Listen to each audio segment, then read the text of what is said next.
ስም ጋሻዬና ከለላዬ ሆኖልኛል ጌታ በዘመኔ ሳልሰጋ ኖራለሁ ልቤ አርፎ በኃያሉ ክንድ ተደግፎ ስም ጋሻዬና ከለላዬ ሆኖልኛል ጌታ በዘመኔ ሳልሰጋ ኖራለሁ ልቤ አርፎ በኃያሉ ክንድ ተደግፎ ክበር ክበር ክበር አንተ ብቻ የለህ ንገስ ንገስ ንገስ አንተ ብቻ የለህ ግዛኝ ግዛኝ ግዛኝ አንተ ብቻ የለህ ድመቅ ድመቅ ድመቅ አንተ ብቻ የለህ አልመኝ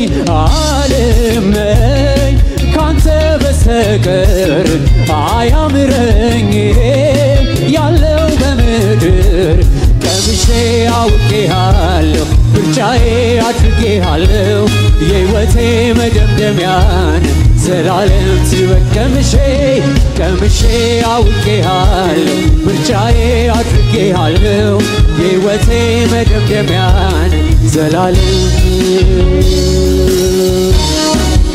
ሃሌሉያ እናመሰግንሃለን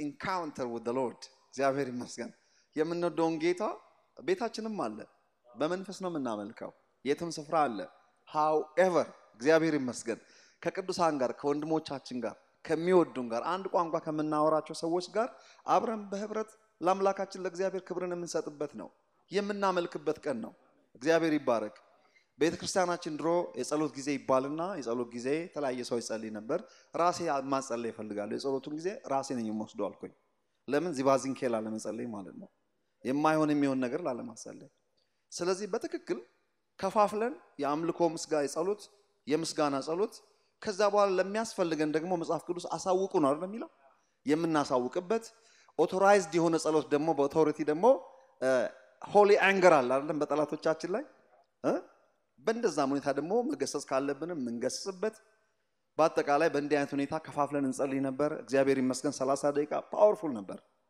የቃል ጊዜ ደግሞ 30 ደቂቃ ብቻ ነበረን የአምልኮ ጊዜም 30 ደቂቃ ስለዚህ ስንት ሰዓት 1 ሰዓት ተኩል ከዛ በኋላ ሶሻላይዝ እናደርጋለን ማለት ነው ጌታ ይባረክ እግዚአብሔር ይመስገን እኔም ሰዓቴን በአግባቡ ተጠቀማለሁ ማክሲመም ሚኒመሙ 40 ደቂቃ ማክሲመሙ 45 ደቂቃ ነው ተብያለሁና አይ መንፈስ ቅዱስ ስላልጨረሰ ነው ብዬ ምክንያት መስጠት አልፈልግም ተዘጋጅቶ መምጣት ያስፈልጋል ስለዚህ የምናገረውን ሐሳብ ኦሬዲ ከአሜሪካም ስመጣ አቋዋለሁ በዛ ዙሪያ እናገራለሁ እግዚአብሔር ይባረክ አሜን ተላላችሁ እዚህ ቤተክርስቲያን እንግዲህ ትንሽ የውቀት ነገርም እናገራለሁ ማለት ነው ዝም ብሎ ኢንስፒሬሽን ብቻ አይደለም እንሰብከው ዋናው ኢንስፒሬሽን ነው ሰንዴ ሰርቪስ ላይ የሚሰበከው ግን ከዛ ያለፈም ዲፕ የሆነ ነገርም ብንነጋገር ጉባኤው መሸከም ይችላል እግዚአብሔር ይባረክ አሜን አዳም ኃጢአት ሰርቶ አዳም ወደቀ ስንል ከኔ ነው ወደቀው ባይዘው ከየት ነው ወደቀው ከፎቅ ላይ ነው ወደቀው ከ8ኛ ፎቅ ላይ ከተራራ ላይ ነው ወደቀው ከጨረቃ ላይ ነው ወደቀው ከየት ነው ወደቀው ከሰማይ ነው ተወረወረው ከየት ነው ወደቀው አዳም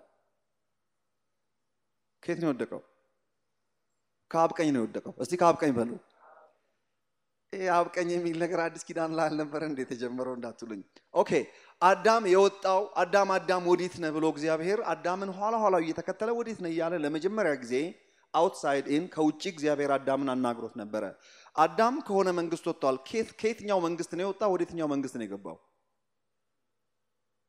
የአዲስ ኪዳንን ሐሳብ ነው ወደ ኋላ ያመጣለው እስቲ ያብቀኝ የሚባል ቋንቋ ዘፍጥረት ላይ አምጥቶ መስበክ ይቻላል አዎ ይቻላል እኔ ሰብከዋለሁ እግዚአብሔር የተመሰገነ ይሁን ስለዚህ አዳም ተባረሩ አይደለም የወጣው ማንንም አላባረረውም ሰይፍ ይዞ ያባረረው የለም የራሱ የጽድቅ ማነስ ነው በእግዚአብሔር ፊት እንዳይቆም ያደረገው። የጽድቅ ብቃት ሲያጣ በጻድቁ በእግዚአብሔር ፊት የሚያስቆመው የጽድቅ ብቃት አልነበረውምና ኃጢአተኛ ማንም ሳያሳድደው ይሸሻል ተብሎ እንደተጻፈ ራሱ እግሬ አውጭኛል እንጂ ማንም ሰይፍ ይዞ ከኋላ ያባረረው የለም። ይልቁንም እንዲያውም እግዚአብሔር ኋላ ኋላ እየተከታተለ አረ ወዴት ነው ያለው ከእግዚአብሔር አይን ተሰውሮ ባይሆንም እንኳን እግዚአብሔር እየተከታተለ የት ነው ያለው እያለ እግዚአብሔር ይጣራ ነበር። እግዚአብሔር ይመስገን። ስለዚህ አዳም የወጣው ከየት ነው? ከእግዚአብሔር መንግስት ነው የወጣው። እስቲ እግዚአብሔር መንግስት በሉ። የእግዚአብሔር መንግስት የሚባለው ነገር አዲስ ኪዳን ላይ አልነበር እንዴ ተጀመረው? መጥምቁ ዮሐንስ አይደለም እንዴ ለመጀመሪያ ጊዜ ኢንትሮዲዩስ ያደረገው የሚል ጥያቄ ሊያስነሳ ይችላል። ወል ታገሱኝ። ስለ አብ ቀኝ ስናወራ በአብ ቀኝ መቀመጥ የሚባል ነገር በአዲስ ኪዳን ያውም ክርስቶስ ኢየሱስ ሞቶ ከተነሳ በኋላ በቀኙ ሲያስቀምጠው አብሮ አስቀመጠን ተብሎ ተጽፏል። ነገር ግን አንተ እያልክ ያለው ገና ዘፍጥረት ላይ አምጥተ አዳም በአብ ቀኝ ነበረ እያልክ አው በአብ ቀኝ ነበረ። በአብ ቀኝ የነበረው መቼ ነው? ከውድቀቱ በፊት። ምን ነው ገነት ውስጥ መሬት ላይ አልነበረም ወይ? አው ነበር። አልካድኩም እሱን። እኔና እናንተስ አዲስ አበባ አይደል እንዴ በአሁን ሰዓት? ግን የት ነው አድራሻችን? የት ነው? በአብ ቀኝ። እግዚአብሔር ይመስገን። በአብ ቀኝ የሚባለው ስፍራ ደግሞ የት ነው? የት ስፍራ ነው የሚባለው? በሰማያዊ ስፍራ። እግዚአብሔር ይመስገን።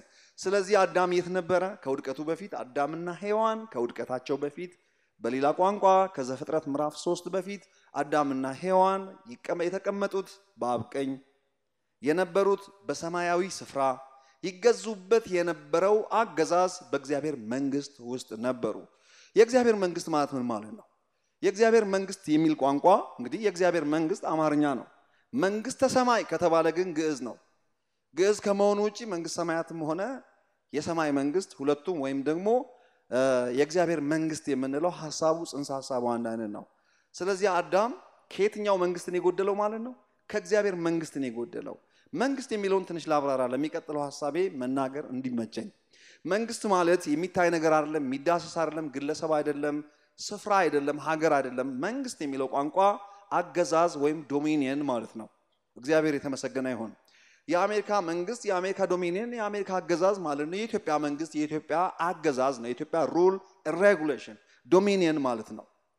ግልጽ ነው። ስለዚህ የምናወራው አሁን የእግዚአብሔር መንግስት ነው የምናወራው። መንፈሳዊ ከመሆኑ ውጪ አሁንም መንፈሳዊ አገዛዝ ነው እያወራን ያለ ነው ማለት ነው።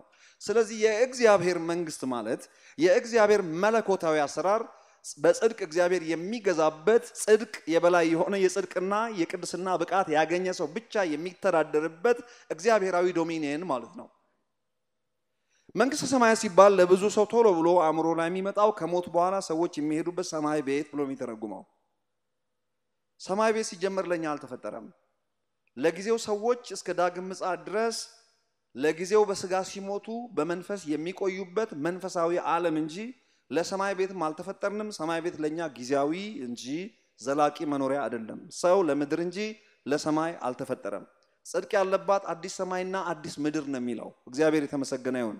ጽድቅ ያለባት አዲስ ሰማይና አዲስ ምድር ሲልም ሌላ ሰማይና ሌላ ምድር ለማለት አይደለም፣ ኃጢአት የሌለበት ምድር ለማለት ነው። በአጠቃላይ የተፈለገው ኃጢአትን የማስወጣት ጉዳይ እንጂ አዲስ ይሄን አጥፍቶ ሌላ የመፍጠር ጉዳይ አይደለም። ኦኬ ኦልራይት። ስለዚህ የሰው ልጅ የነበረው ምንም እንኳን በምድር በዚች ፕላኔት ላይ የሆነ አትክልት ስፍራ ምናልባት እዚህ ሚድል ኢስት አካባቢ ወይም ኢትዮጵያ ውስጥ ይመስለኛል አንዳንድ ግኝቶች እንደሚያሳዩት የሰው ጅማሬ ኢትዮጵያ ውስጥ አይደል፣ አፋር አካባቢ ሊሆን ይችላል፣ አናቅም አዳም የነበረው ግን እዚሁ ሚድል ኢስት አካባቢ ነው ኢንክሉዲንግ ኢትዮጵያ። እዚሁ ምድር ላይ የነበረውን ሰውዬ ነው መንግስተ ሰማያት ውስጥ ነበረ እምላችሁ። እዚሁ ይኖር የነበረውን ሰውዬ ነው በአብ ቀኝ ተቀምጦ ነበረ እምላችሁ። ይሄንኑ ሰውዬ ነው በሰማያዊ ስፍራ ነበር የምላችሁ። እንስማማለን በዚህ ነገር? በአብ ቀኝ መቀመጥ ማለት ሰማይ ቤት ሄዶ እግዚአብሔርን በቀኝ እጁ በኩል ተኮልኩሎ ተሰልፎ መቀመጥ ማለት አይደለም። ማንኛችንም እዛ አልተቀመጥንም። የተቀመጠው እኛን የወከለው የኛ ወኪል የሆነው ማን ነው? ሰው የሆነው ኢየሱስ ክርስቶስ ነው። በእርሱ ሆነን በዛ ስፍራ አለን፣ እሱ ደግሞ በእኛ ሆኖ በዚህ ስፍራ አለ። as he is in heaven so are we on this earth። እሱ በሰማይ እንዳለ በምድር እንደዛው ነን ተብሎ ተጽፏል። ይሄንን አስቀድሜ የማስቀምጥላችሁ ምክንያት የሰው ልጅ ከእግዚአብሔር መንግስት ነው የጎደለው። የሰው ልጅ የወደቀው ከአብ ቀኝ ነው የወደቀው። የሰው ልጅ የጎደለው ከእግዚአብሔር መንግስት ነው የወጣው ሰው። ከእግዚአብሔር መንግስት የወጣው አዳም ወጥቶ ወዴት ነው ሄደው? እዛው መሬት ላይ ነው ያለው። ወደቀ እያልን ነው፣ ወጣ እያልን ነው። ከየት ወዴት ነው ሄደው? ከእግዚአብሔር መንግስት ከወጣ ወዴት ነው ሄደው? የእግዚአብሔር መንግስት ተቃራኒ ምንድነው? ሰይጣን የበላይ ሆኖ የሚገዛበት ይህ ክፉ ዓለም ተብሎ የሚጠራው ማለት ነው። ኋላ ላይ የኋለኛው አዳም ኢየሱስ አሸንፈዋለሁ ያለው ዓለም ለሶስት ይከፈላል። አንደኛው የዓለምን ህዝብ መጽሐፍ ቅዱስ ዓለም ብሎ ይጠራዋል። ወደ ዓለም ሁሉ ሂዱ ሲል ወደ ፕላኔቶቹ ሁሉ ሂዱ ማለት አይደለም። ወደ 9 ፕላኔቶች ሂዱ ለማለት ሳይሆን ወደ ዓለም ህዝብ ሂዱ ለማለት ነው። ኦኬ ዓለም የሚለው ቋንቋ። ሌላኛው የዓለም ትርጉም ምንድነው? ፕላኔቶቻችን መጽሐፍ ቅዱስ ዓለማት በእግዚአብሔር ቃል እንደተፈጠሩ በእምነት እናስተውላለን ይላል። ስለዚህ ቁሳዊው ፕላኔት ይሄ ጁፒተር፣ ማርስ፣ መሬታችንም ሌሎችም ጭምር ዓለማት ተብሎ ይጠራሉ ከነጨረቃ ጭምር። በሶስተኛ ደረጃ መጽሐፍ ቅዱስ ዓለም ብሎ የሚጠራው ማንን ነው? የወደቀው ዓለም ነው። የወደቀው ዓለም ኢየሱስ ክርስቶስ አሸንፈዋለሁና አይዟችሁ ይህን ዓለም ብሏል። የሚሸነፍ ዓለም ነው። ይህ መሸነፍ ያለበት የሚሸነፈው ዓለም ምንድነው ካላችሁ that's the dominion ይሄኛው። ነገር ግን ይሄን ዶሚኒየን ከበስተጀርባ የሚሰራው ሰይጣን ነው የሚሰራበት። ሰይጣን ነው የሚገዛው ከኋላ። ቆላስይስ ምዕራፍ 1 ቁጥር 13 ከጨለማው ስልጣን አዳነን from the kingdom of darkness ነው የሚለው። from the dominion of darkness rescue አደረገን ነው የሚለው። ትራንስሌት አደረገን ነው የሚለው። ወደ ልጁ የፍቅር መንግስት አፈለሰን ነው የሚለው። ሁለት መንግስት ነው ዛጋ የምታዩት። አራተኛው የመንግስት አይነት ምን መሰላችሁ? የእግዚአብሔር መንግስትን መጽሐፍ ቅዱስ ዓለም ይሏል። እሱ ነው ዕብራውያን መልእክት ላይ ምዕራፍ 5 ወይ ምዕራፍ 6 ሊመጣ ካለው ዓለም ተካፋይ ከሆኑ በኋላ ወደ ኋላ የተመለሱትን የሚለው ስለ አይሁዳውያን ነው የሚያወራው፣ ስለ ክርስቲያኖች አይደለም የሚያወራው። ያቀርቡታ በብሉይ ኪዳን ዘመን ፕሮፌቲክ ቅምሻ ቀምሰው መሲሁ ይመጣል ሲባሉ ኖረው ሲጠብቁ ኖረው ሲመጣ አንቀበልም ስላሉት አይሁዳውያን ነው የሚያወራው እንጂ በኃጢአት ስለደከሙ ክርስቲያኖች አይደለም የሚያወራው። ክፍሉ ወቁ ብዙ ሰው ይጠቅሰዋል ያን ቦታ ብዙ ሰው that's wrong። ከቀመሱ በኋላ ብርሃን ከበራላቸው በኋላ የሚለው ፕሮፌቲክ ብርሃን በብሉይ ኪዳን ዘመን እንደ ሻማ ብርሃን ከርቀት አይተው የተሳለሙትን ብርሃን ነው የሚያወራው። እንደኛ ሙሉን ብርሃን አይደለም የሚያወራው። ሰው ካመነ በኋላ በቀላሉ ከእግዚአብሔር ቤት አይወጣም። ያ የሚያወራው ሌላ ታሪክ ነው ማለት ነው። ስለዚህ አራት የዓለም አይነት ነግሬያችኋለሁ። አራቱን ዓለማት ከያዛችሁ አዳም ከእግዚአብሔር መንግስት ከወጣ በኋላ በተቃራኒው የተገኘው ዓለም ውስጥ ነው የተገኘው። ዓለም ብዬ ስናገር ፕላኔት ላይ ማለት አይደለም፣ ድሮም ፕላኔት ላይ ነው ያለው። ዓለም ብዬ ስናገር ስለሌሎች ዓለማት አይደለም የማወራው። ዓለም ብዬ ስናገር የእግዚአብሔር መንግስት አይደለም የማወራው። ከእግዚአብሔር መንግስት ወጥቶ ከእግዚአብሔር መንግስት ምን ብሎታል? ዓለም ብሎታል። ሊመጣ ያለው ዓለም ኦልራይት። ከዚህኛው ከእግዚአብሔር ዓለም ወጥቶ አዳም ወዴት ነው የገባው? ወደ ሰይጣናዊ ዓለም ነው የገባው። the cosmotic world የእግዚአብሔርና የእግዚአብሔር ሕዝብ ጠላት ወደ ሆነው ዓለም ገባ። ዓለምን መውደድ ከአብ ጋር ጥል ነው ይላል መጽሐፍ ቅዱስ። ይህ ዓለም የሚወደድ የሚጠላ ዓለም ነው ማለት ነው። ይሄንን ዓለም ኢንትሮዲዩስ ያደረገው አዳም ነው፣ የወደቀውን ዓለም። ይህ ዓለም የሚገርማችሁ ነገር ሰዎች የሚተዳደሩበት ከእግዚአብሔር መንግስት ወይም ከእግዚአብሔራዊ ዓለም የወጡ ሰዎች የሚገኙበት የሚተዳደሩበት በዚህኛው ዓለም ነበር ማለት ነው። ከዚህ ዓለም በስተጀርባ ሰይጣን አለ። የዚህ ዓለም መተዳደሪያ የሞትና የኃጢአት ህግ ይባላል። የእግዚአብሔር መንግስት ወይም ደግሞ እግዚአብሔራዊ ዓለም መተዳደሪያው የህይወት የመንፈስ ህግ ይባላል። The law of the spirit of life in Christ set me free from the law of sin and death. Romans chapter 8 ላይ ነው ያለው ቁጥር 1 ላይ። እግዚአብሔር የተመሰገነ ይሁን። ስለዚህ አዳም ከየት ወደቀ ከተባላችሁ ከአብ ቀኝ ነው የወደቀው። ከአብ ቀኝ መውደቅ ማለት አብ ቀኝ ሲባል ሰማይ ቤት ሄዶ በእግዚአብሔር አብ ቀኝ መቀመጥ ማለት ሳይሆን እዚቹ አዲስ አበባ ቦሌ ያላችሁ በአብ ቀኝ ናችሁ። ስፍራ የማይወስነው እግዚአብሔር በአብ ቀኝ የሚለው ቋንቋ ስለ ስልጣን ነው የሚያወራው። ፖዚሽን ነው የሚያወራው። You are positioned at the right hand of God. የአብ ቀኝ የሚለው ቋንቋ ስለ ስልጣን ነው የሚያወራው። ሰማያዊ ስፍራ የሚለው ቋንቋ ስለ ስልጣን ስለ ፖዚሽን ነው የሚያወራው። ሎኬሽን አይደለም የሚያወራው። ሲጀመር እግዚአብሔር ሎኬሽን የለውም። ምንም ዙፋኑን ሰማይ ሰማያት ቢያደርግም God is everywhere right where you are. እግዚአብሔር የተመሰገነ ይሁን። አሜን። ስለዚህ አዳምን ይሄንን ፎርማት በደንብ ማወቅ አለብን። የእግዚአብሔር መንግስት ስናስብ ስለ እግዚአብሔር መንግስት ስንሰማ ስለ እግዚአብሔር መንግስት ስንሰበክ የእግዚአብሔር መንግስት አዲስ ኪዳን ላይ ከመጥምቁ ዮሐንስ ትምህርት የጀመረ አይደለም። የእግዚአብሔር መንግስት ማለት እግዚአብሔራዊ የጽድቅ አገዛዝ ማለት ነው። ኃጢአት ሳይገባ ማለት ነው። ኃጢአት የሌለበት ዓለም የጽድቅ ዓለም ይባላል። ሲጀመር ኃጢአትና ጽድቅን ላይ አይችልም ገራችሁ። ኃጢአት ምንድነው ከተባላችሁ ጽድቅ ምንድነው ከተባላችሁ ጽድቅ ማለት the right standing with God when being in line with the Lord with common ground ጽድቅ ማለት ሌላ ተአምር ሳይሆን ያለ ኃጢአት ከእግዚአብሔር ጋር ኢንላይን መሆን ማለት ነው with no missing the mark ከእግዚአብሔር ጋር ፊት ለፊት የመተያየት ብቃት ማለት ነው ያለ መሸማቀቅ ጎንበስ ቀና ያለ ማለት በሙሉ የጽድቅ ብቃትና የቅድስና ብቃት በድፍረት በዙፋኑ ፊት መቆም መቻል ማለት ነው ጽድቅ ማለት ኃጢአት ማለት ደግሞ በእግዚአብሔር ፊት መቆም አለመቻል ማለት ነው ምንም ትርጉም የለውም ትርጉሙ በእግዚአብሔር ፊት ለመቆም የሚያስችል የጽድቅና የቅድስና ብቃት የሌለው ሰው ኃጢአተኛ ይባላል አሁን ያንን ጽድቅ ብቃት አግኝተናል ክብር ለእግዚአብሔር ይሁን ኦልራይት ኦኬ ይሄን ሐሳብ ከያዛችሁ ስለ እግዚአብሔር መንግስት ካሁን በኋላ ስንሰማ ከመጥምቁ ዮሐንስ የሚጀምር ጉዳይ ሳይሆን መጥምቁ ዮሐንስ አሁን መስበክ የጀመረው ወደ ነበሩበት መንግስት የሚመለሱበትን ፕሮጀክት ነው ያስጀመረው እንጂ እንደ አዲስ የእግዚአብሔር መንግስት መጥቶ ለምድር ኢንትሮዲዩስ ያደረገ አይደለም የእግዚአብሔር መንግስት ለኛ እንግዳ አይደለም ራሱ እግዚአብሔር ለኛ ባዳ አይደለም ወቁ ለሚያምን ቢሆን ለማያምን እግዚአብሔር ባዳ አይደለም የሚያምን ሰው አንድ ውስጣዊ ማንነቱ የሆነ እግዚአብሔርን የሚፈልግ ማንነት አለው ኢግኖር ያደረገው እንጂ የሰው ልጅ የተባለ ሙስሊም ቢሆን ክርስቲያን ኤቲስት ቢሆን ዲፕ ኢንሳይድ ሰው የተገኘው ከእግዚአብሔር ነው እንዳረሱ ከእግዚአብሔር የተገኘ ለእግዚአብሔር ባዳ አይደለም ግልጽ ነው ለምንደ ዘፍጥረት ላይ በመጀመሪያ እግዚአብሔር ቃልን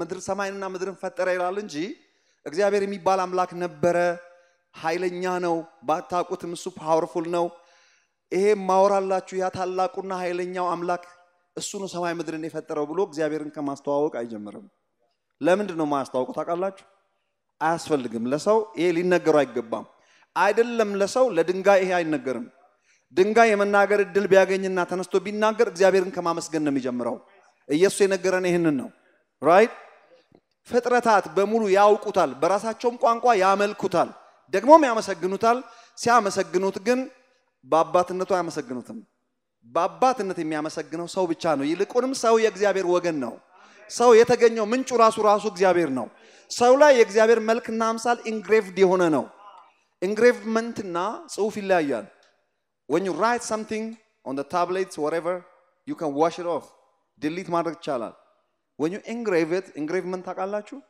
ይሄ የሚቆረቆር ጽሁፍ ለምሳሌ የሆነ የሚታተምበት ማለት ነው ድንጋይ ላይ ሲቀርጽ ማለት ነው የተቀረጸ ነገር በክረምትም በበጋም ዝናብ ቢዘንብበት በሳሙና ብታጥፉት አይወጣም መጽሐፍ ቅዱስ በጽላታል በልባችን ጽላት ላይ engravement እንጂ የሚያወራው ስለ ጽሁፍ አያወራም write them on the tablets of your heart የሚለው ቋንቋ write የሚለው engrave ነው የሚለው ሰው የእግዚአብሔራዊ ነገር የእግዚአብሔር መልክና አምሳል engraved ሆኗል በእናንተ ላይ መልኩ በመልካችሁ ላይ ታትሟል እግዚአብሔር ይመስገን ምንም ወደ ስጋ የቀረብን ስለሆነ ነገሮችን ከስጋ ፕላትፎርም ስለምናይ ብዙ ጊዜ ነገሮች ቅርጽ አይዙልንም however ነገሮችን የምናየው ከማንነታችን ነው አሁን ባጭሩ ፋስት ፎርወርድ ሰዓቴን ከ40 ደቂቃ ወደ 45 ወስጄዋለሁ በ40 ነበር ጨርሳለሁ ያሰብኩት ምክንያቱም የተነገረኝ ከ40 እስከ 45 ነው በ45 በ44 በ40 ካልጨረስኩ በ45 ጨርሳለሁ ማለት ነው እግዚአብሔር የተመሰገነ ይሁን ኦልራይት እየተከታተላችሁኝ ነው ኤናል ፕላትፎርም ካቆምኩኝ እግዚአብሔር ይመስገን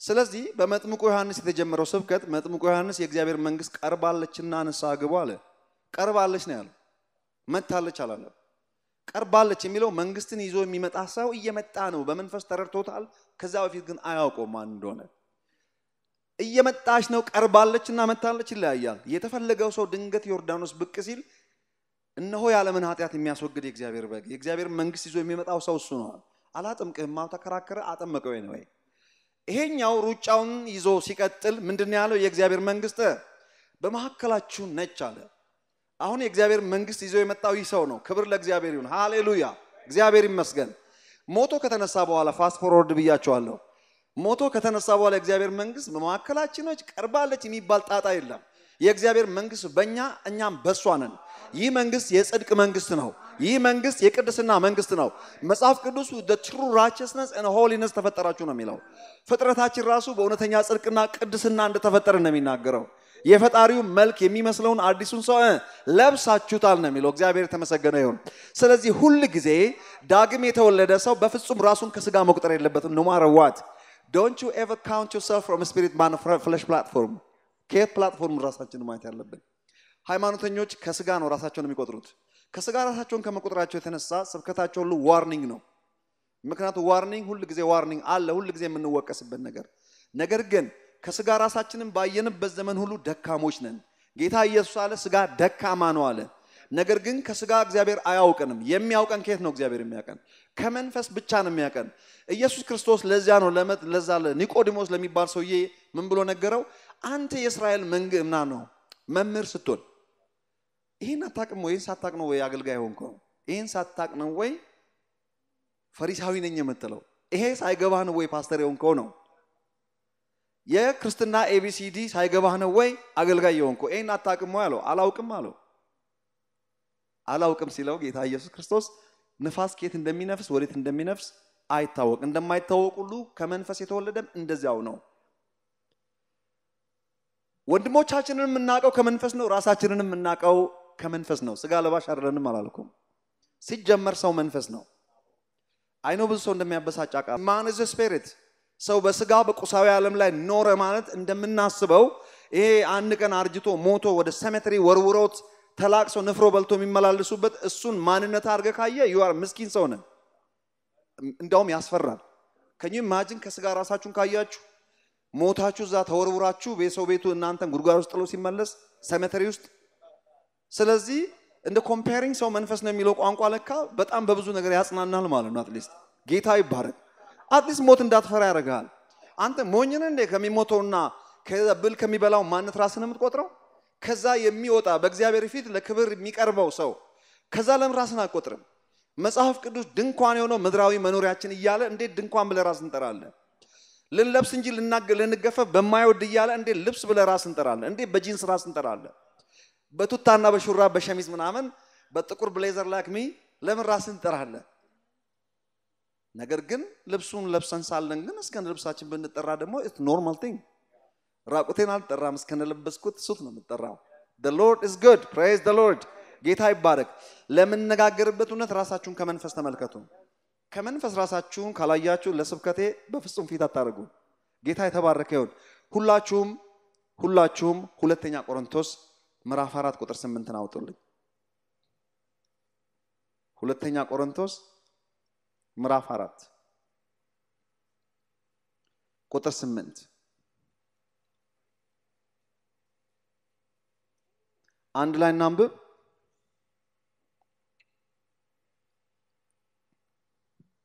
ቁጥር 18 ይቅርታ።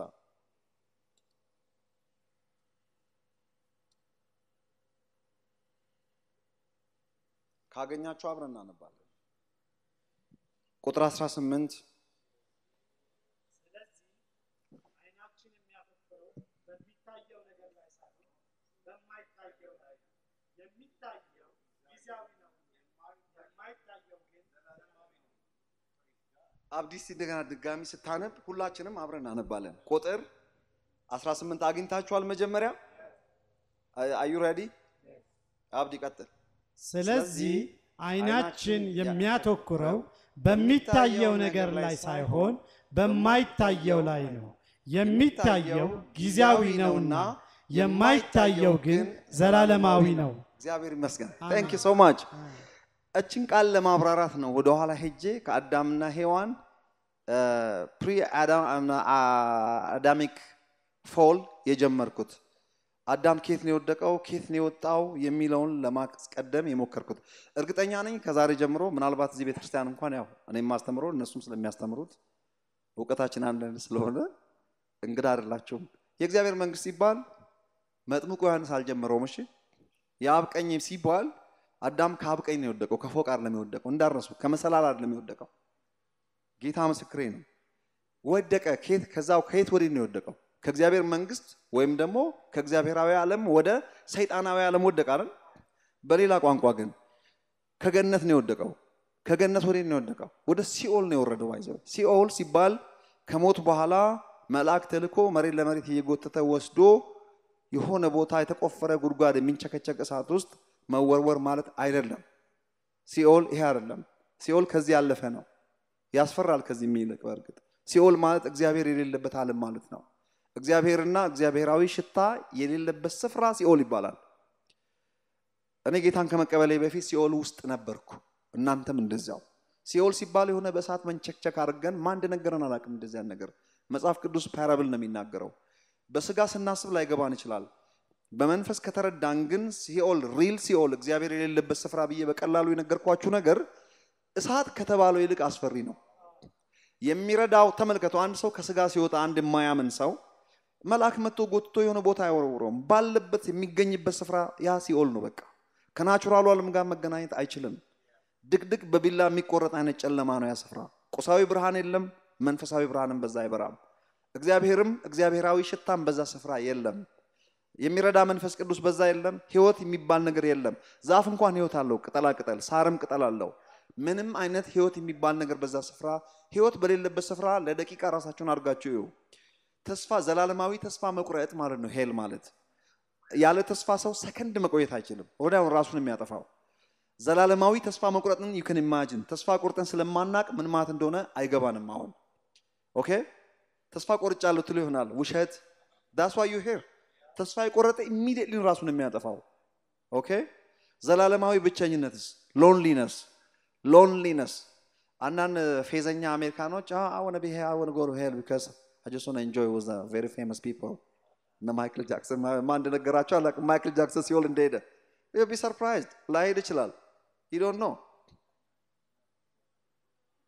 እንደዛ ተሸውዶ ብቻውን እዛ ሲንጫጫ ሄዶ የማይሆን ስለሚመስላቸው ነው የሚያሾፉት hell is real hell ማን ፈጠረው ማንም አልፈጠረውም እግዚአብሔራዊ ከሆነ ዓለም ውጪ መሆን ማለት ነው ፒሪየድ ልክ ሞት ማን ፈጠረ ማንም አልፈጠረው ሰው ከህይወት ሲጎድል የሚገኝበት ስፍራ ነው ካንሰር ማን ፈጠረ ይላሉ ሰዎች ማንም አልፈጠረው ሲስተም ተገጫጭቶ ሰው ከእግዚአብሔር ከመለየቱ ጋር ተገጫጭቶ የመጣ የህይወት ጣጣ አንዱ ክፍል ነው እርግማን ማን ፈጠረው ሰው ከበረከት ሲጎድል the other version of blessings ለተቃራኒ ዓላማ ሲጠቀሙበት ማለት ነው ኤሌክትሪሲቲ ለመልካም ነው ቤታችን የምናመጣው ፍሬንድሊ ነው ያገለግለናል ነገር ግን when you violate the law of electricity it kills and destroys ማለት ነው ኢየሱስ ጌታ ነው ስለዚህ አዳም የወደቀው ከገነት ወዴት ነው የወደቀው ወደ ሲኦል ነው የወደቀው ሲኦል የሚለው ቋንቋ እኔና እናንተ በጌታ ባልነበርንበት ሰዓት የነበርንበት ዓለም ነው በስጋ ማኪያቶ ስንጠጣ እንደፈለግን ስንሆን እንዳይመስላችሁ የውስጣችሁ ማን ነገራችሁ የነፍሳችሁን ጩኸት በምን አወቃችሁ